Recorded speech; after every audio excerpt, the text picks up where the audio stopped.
What's going on, people? We are Tottenham TV back here for yet another Tottenham update. Today we are here with Brian Daigle today. Didn't get him on the post-match fan show, but we got him on the update. How you doing, Brian?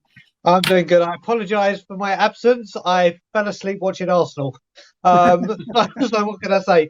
But yeah, good to be with you again, Ben. On another glorious day for Arsenal. Let's talk about Tottenham transfers, starting off with Harry Kane. Hat-trick hero, 4 goals today, Harry Kane, and there's a few publications doing around talking about his move to Barcelona. Manor says Bayern's transfer task force will meet tomorrow to discuss the further steps regarding Harry Kane's situation. Dan Kilpatrick says that Kane's future is still to be decided, with Tottenham understood to be considering whether or not to accept Bayern's offer of 86 million plus good add-ons for the striker. You see, it's not only just incomings we're considering outgoings as well, Brian. A Bayern publication also said a secret phone call with Tottenham boss Daniel Levy makes the transfer much closer. The Bayern leadership exchanged ideas intensively with Levy at the weekend in a secret call. An agreement was reached on essential points just a few days ago. Kane himself has increased the pressure on the clubs, but Florian Plettenberg says he cannot confirm an article from Germany about an agreement in principle between Bayern and Tottenham about Harry Kane. There was no contact with Levy this weekend and no secret call. Bayern is still waiting for a response. Poker is ongoing, as there was never a deadline. There's still only a wish of an answer this weekend. So do you think they're going to get... I mean, they're running out of time for an answer this weekend.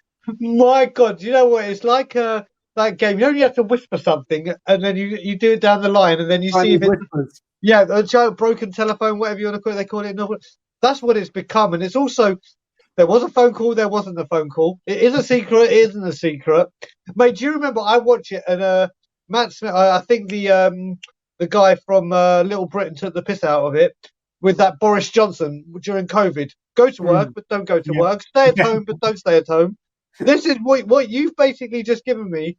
The Harry Kane version of Boris Johnson's speech. That's where we are right now. This is the biggest unkept secrets, not secret, you could ever come across. And to say, for the journalist to say a secret telephone call, but all journalists know about this telephone call, not really much of a secret, is it? There was no secret telephone call. There was no telephone call at all. But maybe there was. There's your cliffhanger. Maybe, maybe there was. It's going to drag on, isn't it? I think the one thing that we all understood, obviously on Friday when we all went mad about this deadline that's on the clock, that Harry Kane has given till first game of the season, then Bayern has set their one at midnight. I think we all know that deadline was just nonsense. I think we can all say they haven't got, okay, we give up now. And this is going to drag on. This week, it's just going to drag on, isn't it? Look, they give a deadline, and then as soon as Levy sees the deadline, he's like, oh, I better book a flight to Miami then. And then they'll set a new deadline, and then he'll go somewhere else. They'll be like, oh, let's have a new deadline. Basically, Levy's racking up the air miles every time they set a deadline. Basically, yeah. Everyone's the winner. Happy. So, what do you think? Do you still think this deal will get done, or has your opinion changed on it? Because no. I don't know. Like, I don't know where my head is at with this anymore. This is what's happening to us as Spurs fans right now. Everyone said, right, do you know what? If he starts today, he ain't going. If he's on the bench and he doesn't come on, he's going. If he doesn't last this amount of time, he's going. Mate, everything he does, Harry Kane, I mean, we're all talking about it. Harry Kane himself must be going out of his mind. Must be going out of his mind with what's going on here. He knows the world is looking at him, especially Spurs fans. I still think it goes ahead. I still think this is the deal that just won't go away. We went through this with Gareth Bale. Like I've said, you and I both don't want him to go. He's the greatest player, or he's definitely in that conversation. Obviously, he's our record goal scorer. But yeah, I just think there's too much. There's too much smoke and there's a fire. Do you genuinely believe then? Well, first of all, like, if you think Harry Kane's going mad, it's not a bad way to show it, scoring 4 goals today in a pre-season. But do you think then that was Harry Kane's last game in a Spurs shirt? Yes. Or do you think it's going to rumble on even more and we might even see him at Brentford? Yeah, but do you know what, It's Harry Kane that has come out and said if the Premier League starts and I'm here, I'm here. Yeah. So I believe that, because also that it's Harry wins both ways if that happens, because A, he stays at Spurs, but B, he knows either A, he completely controls his destiny then, doesn't he? Because Yeah. it's like, right, if things are going well, I could commit, I may commit, but if not, I can speak to Europe in January and I can go on a free. So I think the Harry Kane deadline is right. If Harry Kane says Brentford, I stay, then that's it. But I think we're in for a big week where you may just have a few more updates about Harry Kane for a change. The thing is, yeah, I don't agree, because I think that if he plays in the Brentford game, let's say this week there's no break for negotiations or anything like that, and he plays in the Brentford game, and then Bayern think stuff that, you know what, we're gonna bid exactly what Levy wants. Yep. I think he still goes. So I think all deadlines, whenever they put a deadline, the only deadline, as Ange said in his interview today, the only deadline that matters is the one when the transfer window closes. Yeah. Until then, all options are completely open, in my opinion. Spoken by a very, very great man who is just gaining more and more love and respect from Spurs fans as time goes on. I think, like you said, nothing in football. They always say never say never in football. We shall wait and see. But I think this week will be a telling one, and I think he will be gone. I don't want him gone, but I think he will be. It'll be a sad day when that does happen. Yep. And Ange was also speaking in his press conference today, talking about they need to deal with the matter and it needs to, be in the past. And he was saying that we just need to get it done, whether he stays. I mean, he didn't say this, but this is what I got from what he was saying, is like, whether he goes or stays, we need to just sort it out ASAP, and we need to stop this cloud hovering over us. Yeah, well, I did hear one thing or a quote. I don't know if it was him that said it. I saw it on Twitter or whatever as a quote where he said, listen, along those lines, but he said, listen, I don't speak about other teams' players, but hey, I'm not the Bayern Munich manager. Yeah. That was just like, boom, you know what? That was like mic drop. If he could have just got up and mic dropped it, he's brilliant with the And media. Jane playing. And Jane playing. He's brilliant. I love this man. Yeah, me as well. But let's move on from the Harry Kane saga and let's talk about Tosin Adarabioyo. Santi Ayuna said to us today that Tosin still wants to join Monaco despite Tottenham's insistence. Adarabioyo is in his final year of his contract at Fulham, and he's linked with a move away from Spurs this summer. It does look like he will be on the move, with Monaco maybe slightly ahead of us in the pecking order. Obviously, no bids are agreed, or nothing's agreed between both clubs, between Monaco, Spurs, or anyone else that are going for him. But the only reason I can think about why he would want to go to Monaco over Spurs is because of guaranteed playing time. I mean, that's the only thing I can think of, because if he does come here, he'll be playing back up to Cuti Romero. I think he knows that full well. He'll probably get the cup games and that kind of stuff. So can you think of any other reasons why he would want to join Monaco over Spurs? Tax-free wages would be one of them. But let's be serious. But yeah, you're right. Do you know what? We were having this conversation earlier together, weren't we? And it was like, you look at it for your football career, you would say Tottenham Hotspur, stay in London, whatever. But like I said, a lot of these people now look at it like, I want guaranteed first team football, and that's what they want. And I think Monaco will offer him. I like Tosin Adarabioyo. I think his distribution and everything is really good. And I think, again, it's a player that could develop. But it does look like Monaco have stolen ahead, doesn't it? For that, and you're right, first team football. Yeah, I hope he does come, because for the price that they're banding about, 15 million or something like that, if we can get Van de Ven in for 50 million and him for 15, I mean, that just leaves one more defender for us to go and get next summer, and that's our defense sorted, isn't it? Yep. From what needed open heart surgery, we've started on. Obviously, Van de Ven's come in, first team, left centre back, locked. Ashley Phillips has come in, one for the future and a real talent. If Tosin had come in, you would have said the surgery went well, wouldn't you? You would have said surgery went well, and now rehab, and then you get the next one, and then you get clean bill of health from the heart surgery. I think it definitely needs to be done. But what we do need to do, if Tosin is saying this, I want to go to, and he said, I'm not interested in Spurs, I want that, move on. Start looking for another one. If he has said, listen, I favour Monaco, you're going to have to do something ridiculous to get me, okay, enjoy Monaco, off you go, on to the next one. Time is of the essence now, isn't it? Let's just hope that next one isn't Clement Lenglet, because that's what we've been hearing. We've been hearing Tapsoba, Van de Ven, Tosin, and then Lenglet as the fourth choice. Listen, Ben Kaufman and myself from Tottenham on Tour, and I've said it for ages, if Clement Lenglet officially signs, Tottenham on Tour are going live for about 6-7 hours, where we're just going to be it's going to be come and just shout, because I don't understand how this man is being spoken about still. And then I saw it, and it kind of put all the pieces together. Where are we going on Tuesday? Barcelona. There is blatantly talk's going to happen there. I thought, oh, we can go to Barcelona, play football, let's see. And then I saw a tweet saying, and apparently plan to discuss Lenglet. And I was like, no. I was like, no. This, honestly, this will be a huge step backwards for me. I would rather, and I'm being serious, I would rather start Dorrington or even put Ashley Phillips in and give him a chance to say, this is the way we play football, rather than Clement Lenglet. To be fair, yeah, I don't want to sign Lenglet, and I don't rate Lenglet really as a player. But I would say, when you're looking at him alongside the other defenders in our squad, Van de Ven and Romero aside, I think he's better than Dyer. I think he's better than Sanchez. I think he's better than Tanganga. So maybe if we're not going to get anyone else in, would you take Lenglet maybe as another long gap? No. And the only reason I say it, is when he came to the club, we got told, playing in the left of a back three, he's brilliant. He can't play in a back four. He can only play in a back three. And he weren't great in a back three. Now we're going to, and the thing is with Ange, if we're playing high press, he ain't got any pace. And then you look at it, he comes in, that's going to be what, 2-3 year contract, minimum 2? No, I'm saying as a loan. As a loan. Still no.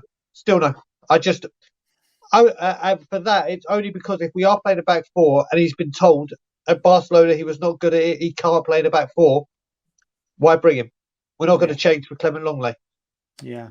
I think he was at Barca for what, like 4 years before we signed him. The first 2 years, he was actually really good in a back four. And then the next 2 years after that, he was really poor in a back four. So I don't know. He didn't fill me with any sort of confidence last season. But I would say that he is better than those three players that I mentioned before, in my opinion. Yeah, well, my 5-year-old nephew could probably have a shout against them. But yeah, I just don't want to see him. I'd rather we found another loan, in all honesty. At least you got a bit of chance. Clement Lenglet, just no for me. Yeah. All right, let's move on and let's talk about Manor Solomon. Really interesting, because we were hearing ever since we signed him that Shakhtar CEO is planning to speak to Daniel Levy on the day of the Shakhtar Tottenham friendly. Daniel Levy miraculously flew out to Miami on the weekend when they were supposed to speak to Shakhtar about basically Shakhtar wanted a fee for Manor Solomon, and they thought they could come to some sort of agreement with Tottenham. But Daniel Levy went runabouts for the weekend when the meeting was supposed to take place. But Adam Crafton says that representatives of Tottenham and Shakhtar did meet before today's match to discuss the ongoing Manor Solomon dispute. Shakhtar wants €6.5 million from Spurs, which is what they paid for him in 2018. Spurs said absolutely not, and they said, we will give you a percentage of any future sale, though. And then, but the meeting finished and no agreement was reached, but a relationship between the two parties remained cordial, and it rumbles on for now. So, I mean, Shakhtar are a bit silly for not accepting, because Spurs have no obligation to give them anything in this. Yeah, I mean, once you said that, I hadn't put the thought that he's gone when they were meant to have this. All I got is Del Boy. I had Daniel Levy in a Del Boy outfit running with a briefcase. Mate, my God.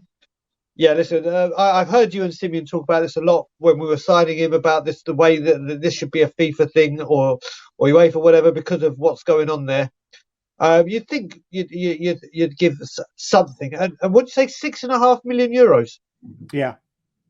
Do you know what? I mean, I'm not saying, right, Daniel, pony up 6.5 million, but that's for a player that I think is going to be worth a lot more for us going forward. Not for when we sell him. I think his value now is more than 6.5 million. What we've seen of him, he's come on and he's had impacts immediately. it's good PR, isn't it? Yeah, we've come to an agreement. Bang bang, whatever it may be. Not like I said, we're not under any. We don't have to. It's not. We're reneging on something that we said we're going to do. But just do something about it. But I can't get the image of him flying out now. But look, I get. I mean, I completely get why they won't pay the 6.5. UEFA or FIFA, whoever's ruling it was, have caused this situation, right? And Spurs offering a percentage of the next sale. I mean, I think that's goodwill from Tottenham. That is goodwill, unless he does very, very well and sees out his career at Tottenham. There's like, oh yeah, that percentage. You know what I mean? That's the thing. Even if they said a percentage, if he plays XYZ appearances, that's more realistic to Shakhtar because you could listen, we all know Manor Solomon could leave Tottenham, but there are players that will say that do really well and spend their career there. So where there's no real guarantee for them that they'll get any money. Or players that don't do so well and spend their career there. so we shall see. But no, I am in agreement with you that Daniel Levy shouldn't pay $6.5 million. But I think this just for PR set something in motion that there's something there for them because it's not. It's due to these uncertain times that this deal has come across and they are getting no money. But yeah, there should be something arranged. But I don't think sell-on fee is the one. And last but not least, Micky van der Ven. Tub Orna is just giving us the nooks and crannies of the Van der Ven deal. And he says Tottenham will pay an initial 30 million euros for Van der Ven, while Wolfsburg will be due another 20 million euros if various clauses are met. So that one seems more like it than the whole 50 million shebang. I know that equates to 50 million, but 30 million up front, which is what, about 25 million pounds. And then 20 million euros in add-ons if the clauses are met, about 15 million pounds. I mean, that's a really good deal, in my opinion. Oh, mate, like I said to you when we did David Ray as well, for how badly we needed that position sorted, I wouldn't have mattered if we just had to get that position sorted and in. Obviously, not going extreme, but it's a fantastic bit of business. You look at it with Richarlison. Everyone says we bought him for 60. No, we bought him for 50, and it will be 60 if he hits the add-ons. We live in a world now where this add-on thing is everything. It's so important now in these deals. It's like we're getting him for 30 million, and if we have to pay those 20, it means we're doing well and we're being successful.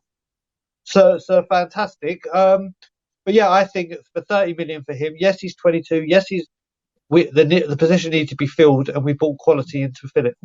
Yeah, and I think when you look at the goal we conceded today with Ben Davies at the heart of it, that ball comes over the top. Ben Davies, slow to react. Obviously, the smallest defender in the back line couldn't compete aerially. I mean, if Van der Ven is there in that spot, I don't think that goal goes in. So, I mean, I think he automatically improves us. No matter that he needs bedding in period to the Premier League, I mean, he comes in straight away as our second best centre-back. Without that, I mean, you just highlighted it there. That goal, for those two, the height and the speed, that goal probably wouldn't happen. But that's what you get when you upgrade. And Ben Davies, unfortunately, is not 6'4". He's not quick. So that goal gets stamped out, or at least is going to be a lot harder for the guy to work for that header. Even if he got the header, you would have been distracted with Van der Ven coming in his eye line rather than Ben Davies. You're spot on, Ben. You're spot on. All right, so there you have it. That is the Tottenham update today. Everyone do go and hit that subscribe button on Tottenham on Tour, but don't leave the subscribe button on We Are Tottenham. You better hit that one as well. But Brian, you want to tell the people what's going on this week, this coming week on Tottenham on Tour? Yes, I will indeed, Ben. Thank you very much indeed. So I've just recorded Anger Management, which is coming out. Oh no, I was about to say right this second, but this isn't live. So 9 p.m. I was getting so excited. Like, go over now, go over. It's out right now. Anger Management, where me and Johnny break down the game today.